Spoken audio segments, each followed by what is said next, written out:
Bel. Mas mabuti pagdala natin si Maria Clara sa mga kapatid.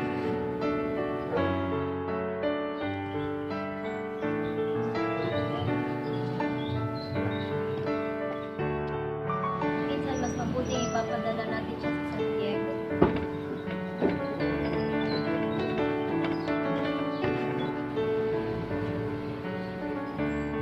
Tama ka. Doon, Jesus mo.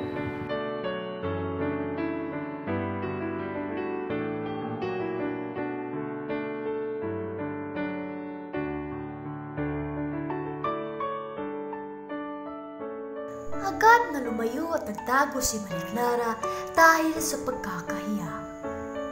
Nagkaroon nito ng katatagan at humarap kay Crisostomo.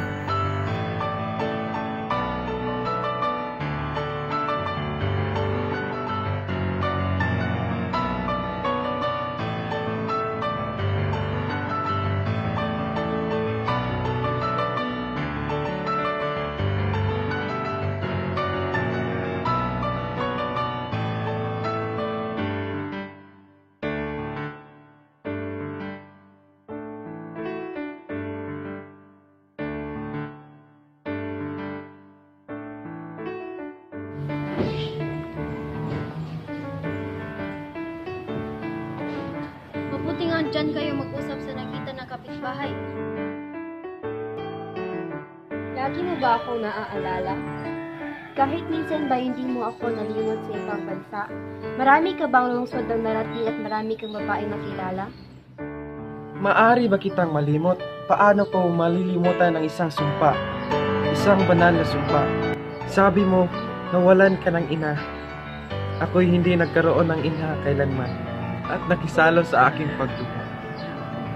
Minahal mo ang aking ina at tinuring niyang isang anak. Kay lakas ng ulan noon at matalim ang kidlat, ngunit parang musika ang aking naririnig. Hinawakan ko noon ang palad mo at ang palad ng aking ina. Isinumpa ko na iibigin kita. Paano kita malilimot? Hindi ako makapaglakbay na katulad mo. Wala akong narating kundi Maynila at Antipolo at ang bayan mo.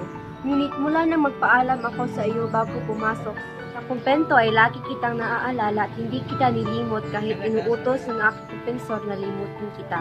At ako'y pinarusahan ng mabigat. Naaalala ko ang ating paglalaro, ang ating pagkagalit noong tayo'y mga bata. Alam mo pa ba nung minsan napikon ka? Nagalit ka, matagal mo akong hindi kinito. Tuwing nagugunit ako Pilipino na ginagamit din ng yon sa kumbento ay napangipin ko. Pinanabikan ko makalaro tayo muli. Ito lang ang sabi mo. Ito rin yung sulat na binigay mo sa akin. Pwede mo bang basahin kung ano nakasulat dyan? Akin. Hindi ko nababasahin ito. Hindi pinakinggan ng aking ama ang pakiusap na huwag akong mag-ibang bayan. Nakika, dapat mong tuklasin ang karunungan ng buhay na hindi maibigay sa iyo ng sarili mong bayan upang pakinabangan ka niya sa ibang araw. Kung lagi ka na lamang sa piling ko, sa aking pangangalaga, sa panahon ito ng kawalang katiyakan, ay hindi ka matututong tumanaw sa malayo. At kung wala na ako, ay baka ka matulad sa halamang binabanggit. Gaya ng halamang lumalaki sa tubig, ikaw ay nalalanta, munting di madilig. Naluluoy sa sandaling init. Gaya ng halamang lumalaki sa tubig. Dahoy nalalanta, munting di madilig.